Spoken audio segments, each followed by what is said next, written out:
Hello all, welcome to mysterious medicos. இந்த வீடியோவில் பார்க்கக்கூடியது எம்டி சித்தா என்ட்ரன்ஸ் எக்ஸாம்பிளில் எப்படி நம்ம நெகட்டிவ் மார்க்ஸ் எடுக்காமல் அவாய்ட் பண்ணி நல்ல மார்க்ஸ் ஸ்கோர் பண்ணி சீட் வாங்குறதுங்கிறதான். ஓவராலாக இந்த வீடியோட எண்டில் நீங்கள் தெரிஞ்சிருக்கக்கூடியது எப்படி நம்ம கெஸ் பண்ணலாம், எப்படி நம்ம அவாய்ட் பண்ணணும், எப்படி எலிமினேட் பண்ணணும், அதுக்கப்புறம் டைமை எப்படி மேனேஜ் பண்ணுறது, கடைசி அந்த 10 நிமிஷத்தை எக்ஸாம் ஹாலில் எப்படி ப்ராப்பராக யூஸ் பண்ணணும் அப்படிங்கிற எல்லா ஸ்டெப்பையும் இந்த வீடியோ எண்டில் நீங்கள் ப்ராப்பராக தெரிஞ்சிட்ருப்பீங்க. பார்ட் 1, நெகட்டிவ் மார்க் எதுக்கு ரொம்பவே டேஞ்சர் அப்படின்னு சொல்கிறோம். ஜஸ்ட் இமேஜின் பண்ணுங்கள், ஒரு 100 கொஷின்ஸ் நீங்கள் அட்டன் பண்ணுறீங்க, அதில் 80 கொஷின்ஸ் கரெக்டாக இருக்குது, 20 கொஷின்ஸ் ராங்காக இருக்குது. இன்கேஸ் அதில் நெகட்டிவ் மார்க்ஸ் இல்லை அப்படின்னா நீங்கள் 80% மார்க் ஸ்கோர் பண்ணி இருப்பீங்க. ஆனால் இப்போ நம்மளுக்கு நெகட்டிவ் மார்க் இருக்கிறதுனால நீங்கள் எழுதியிருக்கக்கூடிய அந்த 20 ராங் ஆன்சருக்கும் நீங்கள் எடுத்துக்கக்கூடிய அந்த 80 மார்க்கில் இருந்து ரெடியூஸ் ஆகும். இதனால் நம்மளோட ஓவரால் மார்க்கும் குறையுது. இதனால் நம்மளுக்கு கரெக்டான மார்க் மட்டும் பத்தாது, நம்ம ராங் ஆன்சரையும் குறைக்கிறது தான் ரொம்பவே முக்கியம். ஆவரேஜான எல்லா டாப்பர்ஸும் நம்மளுக்கு மேக்ஸிமம் ராங் ஆன்சர்ஸ் பண்ணாமல் அவாய்ட் பண்ணி தான் அவங்க சீட்ஸை கேதர் பண்ணியிருக்காங்க. பார்ட் 2, இதில் நம்ம பார்க்கக்கூடியது எல்லா கொஷின்ஸ்க்கும் நம்ம ஆன்சர் பண்ணணுமா அப்படின்னு கேட்டிங்கன்னா கண்டிப்பாக கிடையாது. நிறைய ஸ்டூடெண்ட்ஸ் எல்லாரும் என்ன யோசிக்கிறாங்கன்னா, பிளாங்காக விடக்கூடாது, ராங் ஆகிடும் அப்படின்னு யோசிக்கிறீங்க. ஆனால் நம்ம எம்டி எக்ஸாமை பொறுத்த வரைக்கும் நீங்கள் பிளாங்காக விட்டால் நம்மளுக்கு 0 மார்க்ஸ் வரும். இன்கேஸ் நீங்கள் தப்பு பண்ணீங்க அப்படின்னா மைனஸ் மார்க் வரும். அதனால் 0 is always better then minus. So அதை ஞாபகத்தில் வச்சுக்கிட்டு தெரியல அப்படின்னா தாராளமாக எந்த ஒரு கில்ட்டும் இல்லாமல் அந்த ஆன்சரை பண்ணாமையே விட்டுருங்க. இதில் நம்ம பார்க்கக்கூடியது 3 விதமான ரூல்ஸ். ரூல் நம்பர் 1, தெரியாத கொஷினை விட்டுறணும் எந்த ஒரு எமோஷனும் இல்லாமல் அப்படிங்கிறதா. ரூல் நம்பர் 2, நம்மளுக்கு பாதி அளவுக்கு தெரிஞ்ச கொஷினை நீங்கள் ஜஸ்ட் ஃபஸ்ட்டு திங்க் பண்ணி பாருங்கள். இல்லை உங்களுக்கு கொஞ்சம் ஓகே எலிமினேட் பண்ணல, ஏதாவது ஆப்ஷன்ஸ் நம்மளுக்கு ரிமூவ் பண்ண தெரியும் அப்படின்னா மட்டும் அதை ரிமூவ் பண்ணிவிட்டு இருக்கக்கூடிய 2 ஆன்சரில் கரெக்டான ஆன்சர் எதுவோ அதை நீங்கள் சூஸ் பண்ணிக்கலாம். ரூல் நம்பர் 3, நீங்கள் கான்ஃபிடென்ட்டாக ஒரு கொஷினை பார்க்குறீங்க, அந்த கொஷின் உங்களுக்கு எங்கேருந்து வந்துச்சு, என்ன டாபிக்னு கூட ஐடியா கிடையாது அப்படின்னா ஜஸ்ட் அதை அப்படியே விட்டுட்டு அடுத்த கொஷினுக்கு போயிருங்க. தேர்ட் பார்ட்டுக்கு வந்தாச்சு. இதில் 3 விதமான கேட்டகரிஸ் இருக்குது. அதில் category A, category B and category C இருக்குது. இப்போ நம்ம பார்க்கக்கூடியது எக்ஸாம் எழுதும் போது நம்ம ஒரு கொஷினையும் 3 விதமான கேட்டகரியாக டிவைட் பண்ணிடணும். ஃபர்ஸ்ட் கேட்டகரி A, இதில் நம்ம 100% தெரிஞ்ச கொஷினை உடனடியாக ஆன்சர் பண்ணணும், எந்த டைம் டிலேவும் பண்ணாமல்.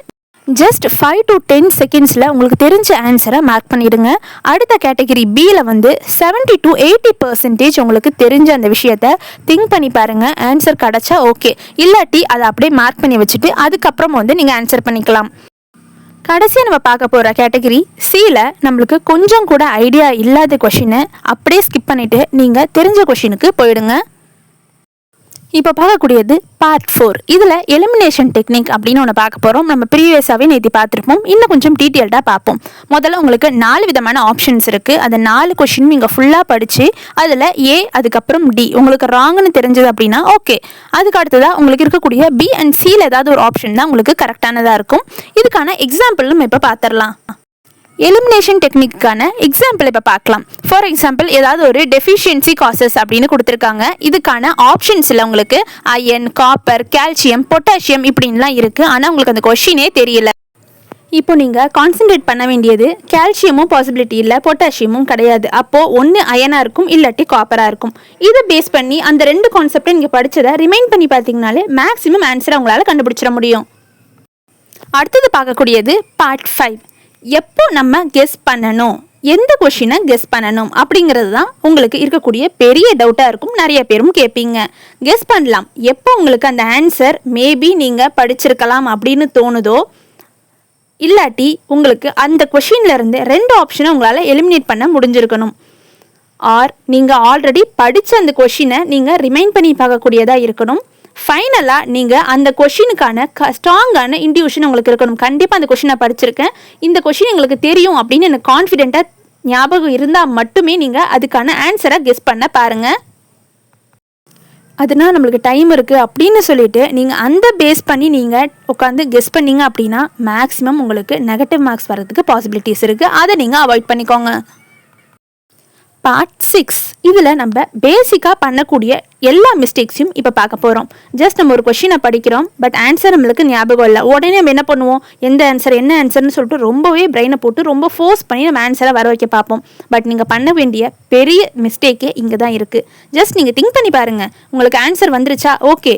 ஜஸ்ட் நீங்கள் ஒரு 10 நிமிஷம் 15 நிமிஷம் மேக்ஸிமம் ஒரு 30 to 40 செகண்ட்ஸ் மட்டும்தான் நீங்கள் ட்ரை பண்ணி பார்க்கணும். அப்படியும் உங்களுக்கு அந்த கொஷினுக்கான ஆன்சர் தெரியல அப்படின்னா ஜஸ்ட் அப்படியே நீங்கள் அடுத்த கொஷினுக்கு போயிடுங்க. பார்ட் 7. இதில் நீங்கள் பண்ண வேண்டியது டைம் மேனேஜ்மெண்ட்.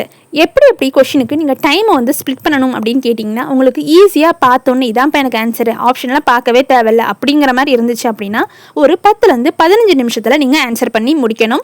உங்களுக்கு ஓரளவு தெரியுது, கொஞ்சம் யோசிச்சு பார்த்தா நான் கண்டுபிடிச்சிருவேன் அப்படிங்கிற மாதிரி கொஷினாக உங்களுக்கு இருந்துச்சு அப்படின்னா ஒரு 15லேருந்து 20 இல்லை மேக்ஸிமம் 30 செகண்ட், அதுக்கு மேலே டைம் கொடுக்காதீங்க.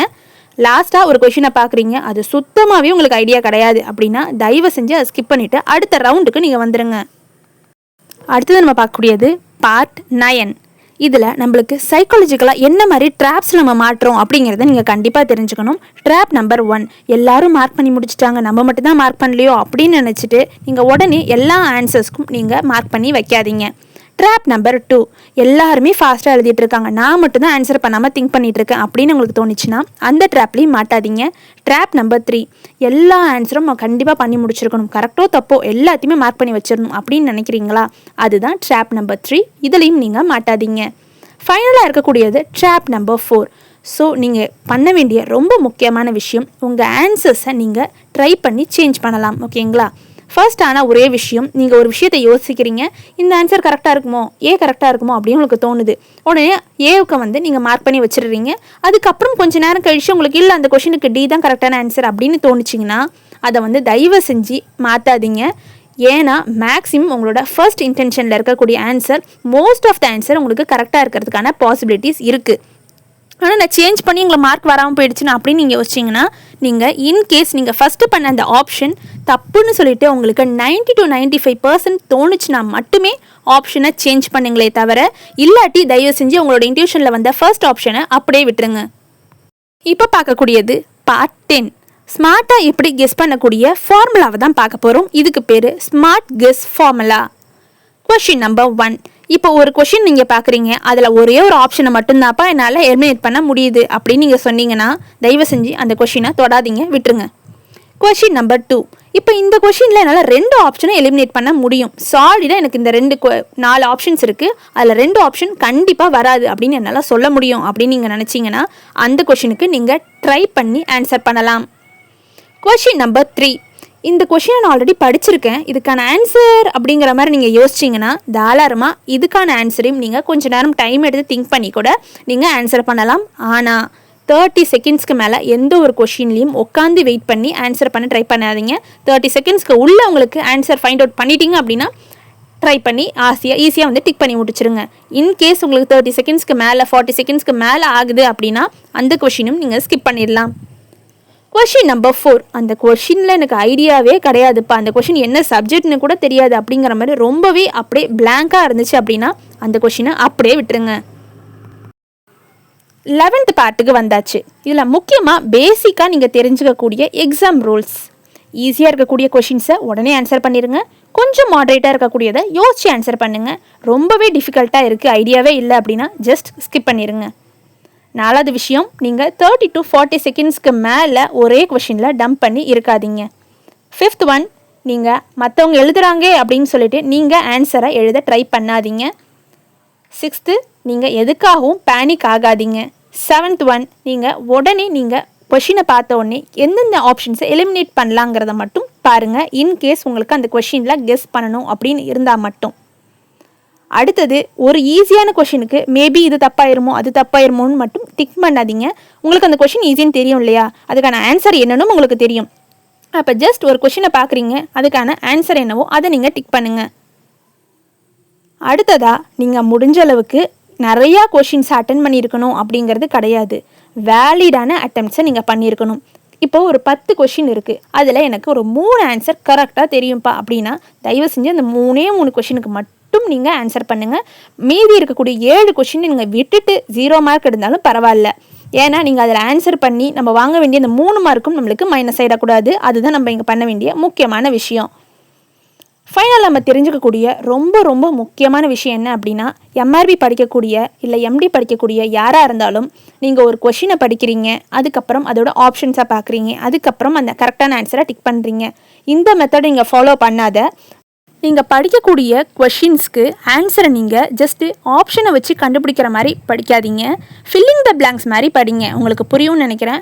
ஒரு கொஷின் இருக்குன்னா அந்த கொஷினை மட்டும் நீங்கள் படிக்கணும். அதுக்கான ஆன்சரை நீங்களே தான் எழுதணும். ஓகேங்களா? அப்படி நீங்கள் எக்ஸாம் டைமுக்கு முன்னாடியே இருந்தே ப்ராக்டிஸ் பண்ணிங்கன்னா ஆப்ஷனை பார்த்த உடனே இதுதான் ஆப்ஷன் அப்படின்னு உங்களால் கண்டுபிடிக்க முடியும். ஏன்னா நீங்கள் படிக்கும்போதே ஆப்ஷனோட படிச்சிட்டிங்க அப்படின்னா அந்த ஆப்ஷன் வந்து சூஸ் பண்ணும் போது அந்த கெஸ்ஸிங் டைம் வந்து மேபி உங்களுக்கு அதிகமாக பாசிபிலிட்டிஸ் இருக்குது. ஸோ இது மாதிரி படிக்க ட்ரை பண்ணுங்க. ஃபைனலாக ஒரு மெசேஜோட இந்த வீடியோ நம்ம கம்ப்ளீட் பண்ணிக்கலாம். நம்ம எம்டி எக்ஸாமுக்கு என்ட்ரன்ஸ்க்கு படிக்கும்போது நம்ம ரேங்க் வாங்கணும் அப்படின்னு சொல்லிட்டு நிறைய கொஷினை அட்டன் பண்ணணும் அப்படிங்கிற அவசியமே கிடையாது. இது மாதிரி நிறைய டாப் ரேங்க்குக்கு போனவங்க எல்லாருமே கரெக்டான கொஷினுக்கு மட்டும்தான் அட்டன் பண்ணியிருப்பாங்க. இல்லை எனக்கு டவுட்டாக இருக்குது, நெகட்டிவ் மார்க் வருமோன்னு அப்படின்னு டவுட் இருந்துச்சு அப்படின்னா அந்த கொஷினை அவங்க தொடவே மாட்டாங்க. எந்தெந்த கொஷினுக்கு ஆன்சர் பண்ணணும், எந்தெந்த கொஷினை ஸ்கிப் பண்ணணும் அப்படிங்கிறதுல தான் நம்மளோட முக்கியமான அந்த எக்ஸாம் ஸ்கில்லே இருக்குது. ஸோ ஸ்மார்ட்டாக நீங்கள் அட்டன் பண்ணுங்கள். மேக்ஸிமம் அட்டன் பண்ணுங்கிற அவசியமே கிடையாது. இதுதான் நம்ம எம்டி எக்ஸாம் கிராக் பண்ணுறதுக்கு ரேங்க் எடுக்கிறதுக்கான மெயினான சீக்ரெட் ஃபார்முலா. ஸோ இந்த வீடியோ உங்களுக்கு யூஸ்ஃபுல்லாக இருக்கும் அப்படின்னு நினைக்கிறேன். இதே மாதிரி உங்களுக்கு வேறு ஏதாவது வீடியோஸ் வேணும்னாலும் இல்லை நம்ம எம்டி பற்றி எந்த குவரிஸ் இருந்தாலும் கீழே கமெண்ட் பண்ணுங்கள். நம்ம எம்டி எக்ஸாம் வரைக்கும் மார்னிங் ஒரு வீடியோ, ஈவினிங் ஒரு வீடியோ அப்படின்னு சொல்லிட்டு அப்லோட் பண்ணிக்கிட்டு இருக்கோம். எந்த டவுட்ஸ் இருந்தாலும் நீங்கள் எந்த ஹெசிடேஷனும் இல்லாமல் கீழே கமெண்ட் பண்ணுங்கள். தேங்க்யூ ஃபார் வாட்சிங்.